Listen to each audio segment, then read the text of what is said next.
Welcome to the Retirement Made Easy podcast, a show created to be your go-to source for straightforward retirement advice. Best of all, it is presented in a language that you can understand.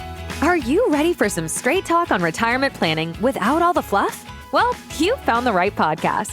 Here's your host, certified financial planner, Greg Gonzalez. Hey, welcome to another episode of the Retirement Made Easy podcast.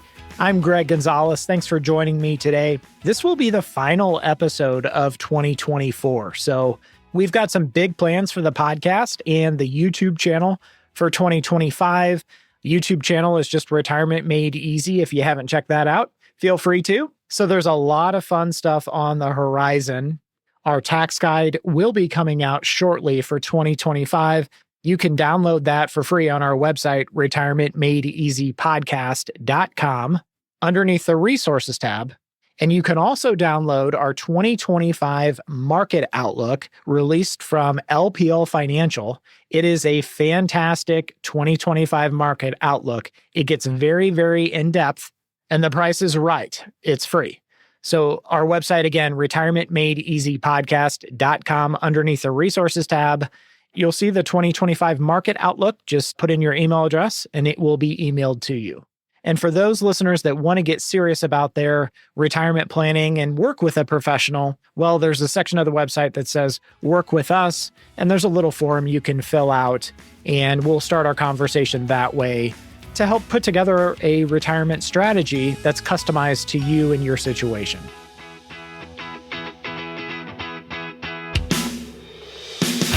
I had a conversation with someone the other day, and they said they were kind of looking for a second opinion, and they said something really, really interesting.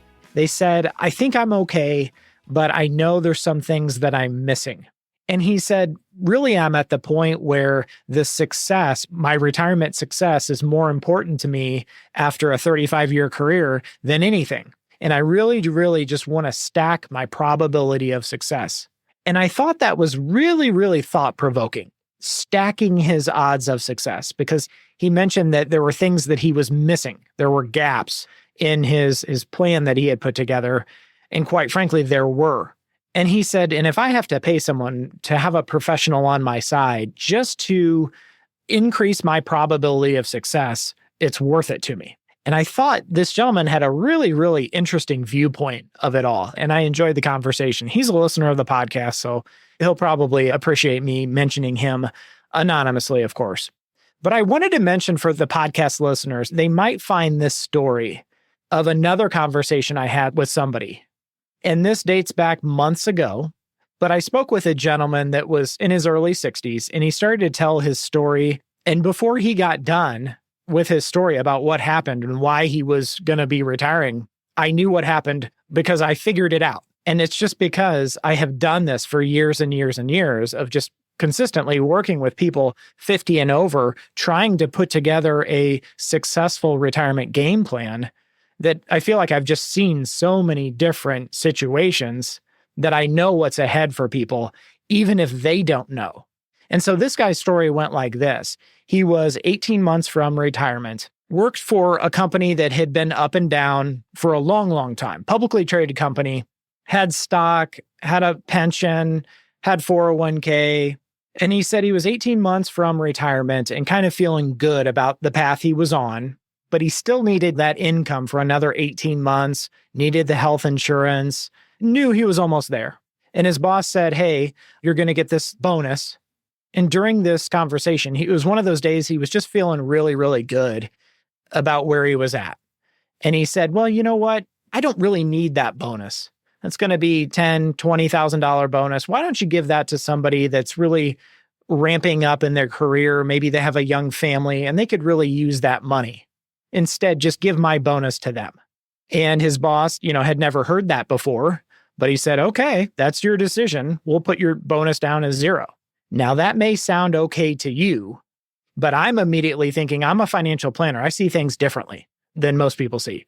And I immediately said, okay, this guy's got 18 more months here that he needs that income, 18 more months of contributing to the 401k and getting that health insurance. He's got a younger spouse. She doesn't have the income that he does.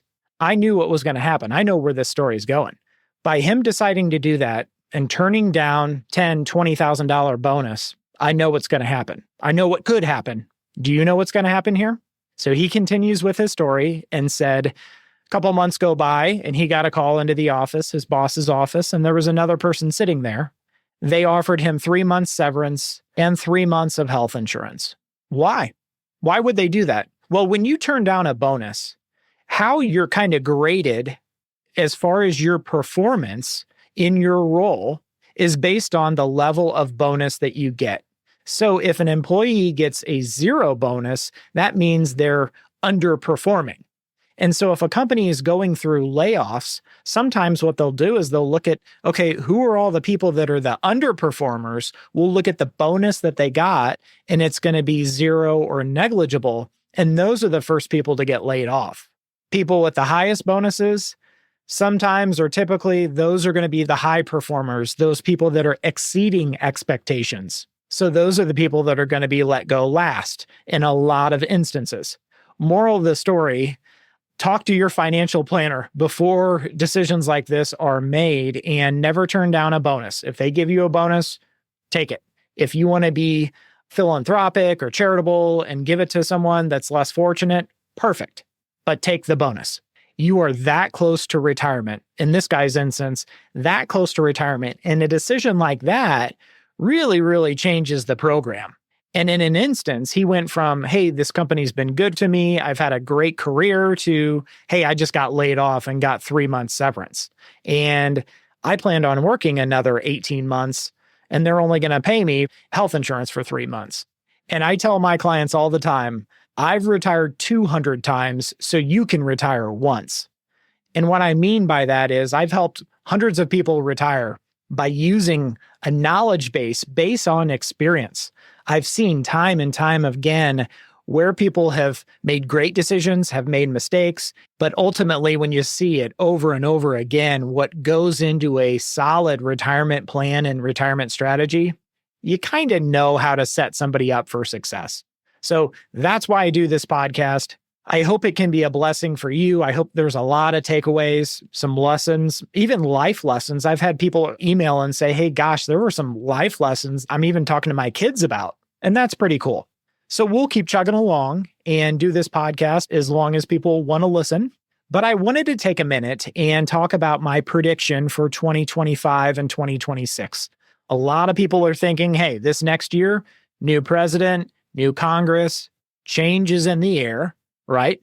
But I see things a little differently than a lot of people see them. And I have my own predictions for 2025 and 2026 through my own lens, and I'd like to share those. So what I have seen these past 6 months, experienced talking to people, talking to podcast listeners, talking to clients and prospective clients, and all these people are 50 and over. They have that all in common.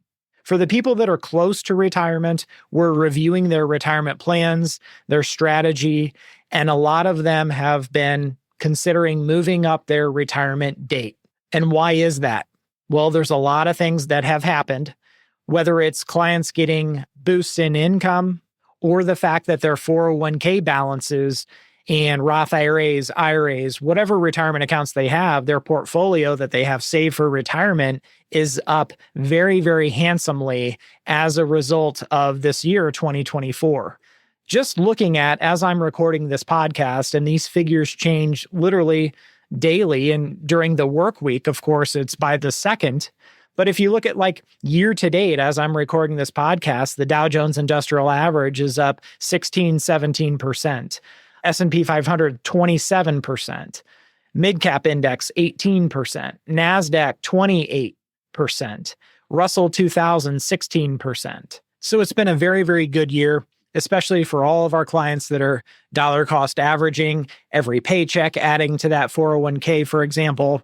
They are seeing some great, great gains in their retirement savings, their retirement nest egg. It's probably at the peak that it's ever been at, or close to it. So recently, over the past several months, I've been asking, here and there, I'll ask this question to clients. This is an interesting question. Have you ever saved for something that you really, really wanted and you finally got it? What a neat question that is, first of all. But I've heard answers, and everybody has their own story, but I've heard people say, oh, it's a 10-speed bike. They still remember their first 10-speed bike. And they saved and saved and saved, and it just made them feel terrific when they finally got to buy it. Maybe it was a first car. Maybe it was a trip that they were saving for. I even had some people mention a wedding that they saved up for. And my next question to them was it worth it? Was all that saving and sacrifice, was it worth it? And man, just seeing people's eyes light up, talking about that bicycle or their first car. I had one guy talking about a Ford Mustang that he wishes he would have never sold. But overall, everybody said, oh yeah, it was so worth it. When that day finally came and I had enough money to buy that car, to buy that bike, to go on that trip, whatever it was so worth it. And this is where, for a few people, I've kind of changed gears a little bit and said, how long have you been saving for retirement? A lot of them think back. And for some people, believe it or not, I had one client that said it's only been the last 12 years because I just couldn't afford to save, raising a family and everything. But the last 12 years is about all I've really been able to save for retirement. And I had other people that said, we've been saving our whole life since our first job. We've been saving what we can, not very much maybe in the beginning, but consistently over the years. And then I've had a couple of people that have stopped me and said, you're going to tell us we have enough money to retire now, aren't you? And then I cannot help but smile ear to ear. And we go through their updated retirement plan. We look at the numbers, where the money's coming from, month in and month out, what their taxes are in retirement, what their spending is going to look like, the income from their investments, and the sparkle in people's eyes to see that, hey, we've made it. This retirement plan looks great. If we want to move up retirement another year and retire in 2025 or maybe 2026, like we were planning on, everything looks fantastic. They are just overjoyed. I had a couple 2 days ago that walked out of my office, and before they even got to their car, were just hugging each other because they were so happy. So my prediction for 2025 and 2026 is there's going to be a lot of people retiring in this country. The market has done extremely well, especially the people with retirement plans that were preparing all this time, that were set up with a plan. They're starting to see, okay, now it looks like we're ahead of schedule here. Maybe we can push up our retirement or consider spending more in retirement than we had originally planned on. And if the last 6 months are any gauge of my prediction for 2025 and 2026, I don't know what more evidence we need, because we've had dozens and dozens of conversations with people updating their retirement plans and having that, hey, good news, you're ahead of schedule here. Retirement is closer than we originally anticipated. Retirement is certainly within reach. And for some people, it's in the palm of their hand. Now, with that being said, there are still people that, hey, plan looks great. They can afford to retire, but maybe they're working for other reasons. Maybe it's not for the money anymore. Maybe it's for the sense of purpose and the joy that it brings them. And that's totally okay too. But we're probably going to have more rate cuts is what we're anticipating this year, which, as long as we're not in a recession, historically, that's a very good sign for the market to continue upwards. I will once again mention our 2025 market outlook. It'll be a link in the show notes where it'll direct you to our website where you can get our market outlook for 2025 emailed to you for free. So that is my personal prediction for 2025, 2026. Is you're going to see an influx of people that are able to retire and retiring. So if you've got coworkers, friends, family that are nearing retirement, that's my prediction. I'm telling you right now, you're going to see more and more people over the next 24 months retire than the previous 24 months for sure. People retire when things look good. I mean, just look back a couple of years ago, 2022, for example, market was in the tank, high inflation, things are not looking so good. Some people chose to delay their retirement until 2023, 2024, when things got better. And next, I wanted to kind of end this podcast. This is the last podcast of 2024 of 3 lessons that I learned from podcast listeners over the past 12 months. And I know I'm a little bit of an oddball, but I still keep a journal of ideas that I can use on future podcast episodes, of just thoughts that I have. I think it really, really helps structure my thoughts and kind of circle back to things that I learned. But earlier this year, I had a 2-hour Zoom meeting with a podcast listener. Really, really enjoyed it. And he's now a client. And so he might be listening. But one thing, and I've told him, I've learned this from him because it's so insightful, is he said he read all these different articles on retirement planning, and everybody told him he needed a sum of money. He needed a nest egg of $1 million to be able to retire. And article after article, after book said, hey, you need a pot of money to be able to retire. And what it came down to in his eyes is he said that was incorrect. He said, how you retire successfully is not on a lump sum of money, not on $1 million or whatever it is. He said, you retire successfully on an income from a lump sum of money. And he said, in my eyes, you need a professional's help and wisdom when it comes to that. He said, it's just like my union pension fund. You've got professionals that are managing that pension fund, and then they send out the income to retirees every single month. But as a retiree, he doesn't have any say in how that income is dispersed and how that pension is managed. But he said, as a union guy for the last 30 years, he goes, what I care about is that retirement income. Same thing with his IRA that he takes an income stream off of. I thought that was so insightful. So that was my first lesson of 2024. The next lesson, and this is more of a life lesson about your goals that you might have. This particular listener is not a client, but I had a very, very deep conversation with him. Really, really enjoyed it. He's a few years out from retirement. And we were talking about legacy planning, which is something a lot of people want to kind of avoid talking about, saying, oh gosh, when I'm no longer here and my spouse is no longer here, we just want the money to go to the kids and let them worry about it. His viewpoint was a little different in how he planned his legacy planning. So he said the greatest gift that him and his wife was a retiring teacher, not yet retired, and the greatest gift they thought they could give their kids was a college education. And they sent their kids to very, very good schools. Their kids are very, very bright, have great careers, great incomes. It sounds like they're both doing really, really well. And he said, instead of retiring with millions and millions of dollars, he said, I'd rather invest that college education into my kids and arm them with the values. They're going to make them great, great people, just high character people. And then he said, my goal is not ultimately to leave my kids millions and millions of dollars. I would rather see my legacy come to life in those kids while I'm on this earth. It all kind of spelled out, helping not only with the college education, but the down payment for a first house. And he had it kind of mapped out, even to the grandkids.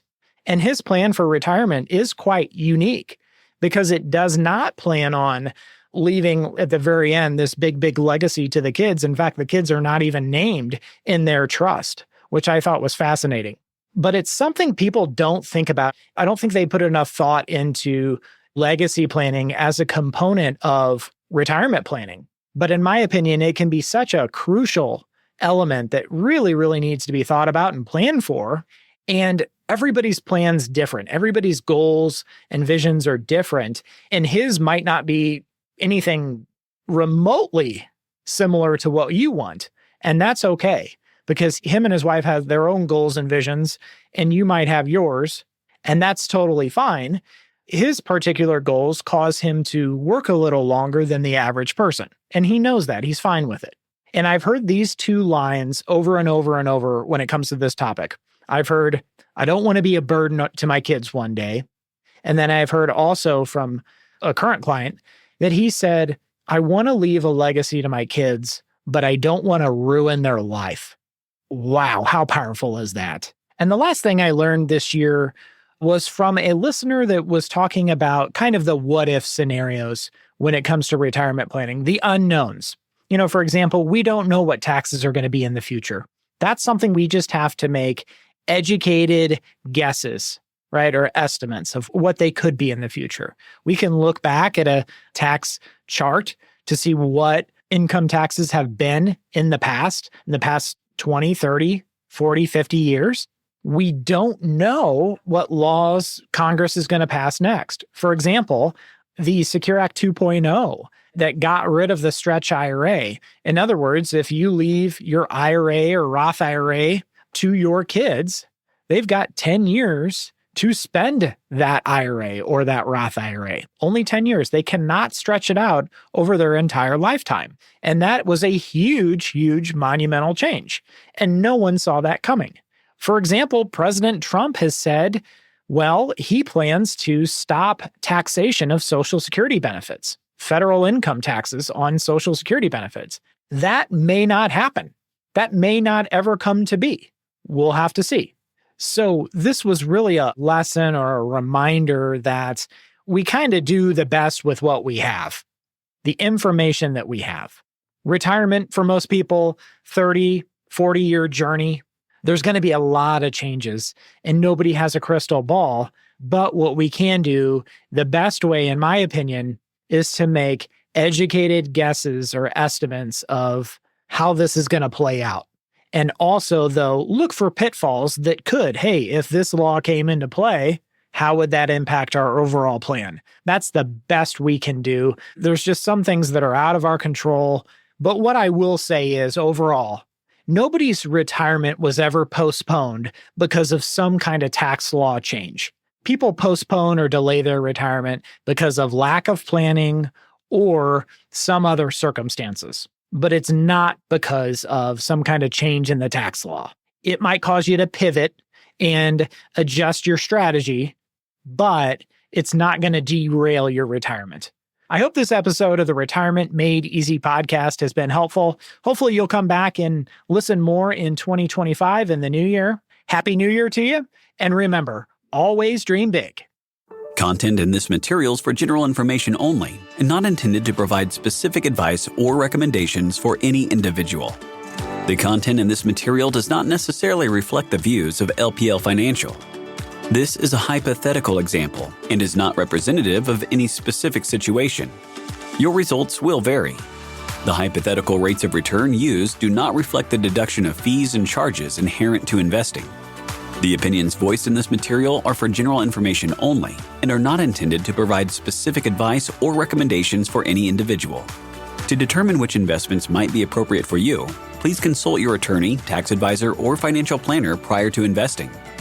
This is a hypothetical example and is not representative of any specific investment. Your results may vary. All performance referenced is historical and is no guarantee of future results. All indices mentioned are unmanaged and may not be invested into directly. There is no guarantee that a diversified portfolio will enhance your overall returns or outperform a non-diversified portfolio. Diversification does not protect completely against market risk. All investing involves risk, including loss of principal. No strategy assures success or protects against loss. Securities and advisory services offered through LPL Financial, a registered investment advisor, member FINRA SIPC. The SmartVestor program is a directory of financial professionals. Neither Dave Ramsey or SmartVestor are affiliates of LPL Financial or Retire Strong Financial Advisors. Traditional IRA account owners have considerations to make before performing a Roth IRA conversion.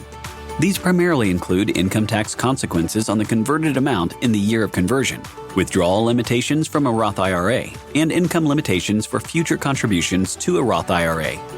In addition, if you are required to take a required minimum distribution, RMD, in the year you convert, you must do so before converting to a Roth IRA. This information is not intended to be a substitute for specific individualized tax advice.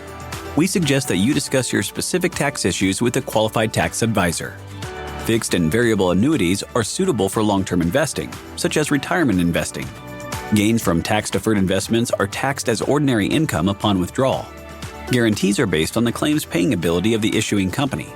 Withdrawals made prior to age 59.5 are subject to a 10% IRS penalty tax, and surrender charges may apply. Variable annuities are subject to market risk and may lose value. Riders are additional guarantee options that are available to an annuity or life insurance contract holder. While some riders are part of an existing contract, many others may carry additional fees, charges, and restrictions, and the policyholder should review their contract before purchasing. Traditional IRA account owners have considerations to make before performing a Roth IRA conversion. These primarily include income tax consequences on the converted amount in the year of conversion, withdrawal limitations from a Roth IRA, and income limitations for future contributions to a Roth IRA. In addition, if you are required to take a required minimum distribution, RMD, in the year you convert, you must do so before converting to a Roth IRA. This information is not intended to be a substitute for specific individualized tax advice. We suggest that you discuss your specific tax issues with a qualified tax advisor.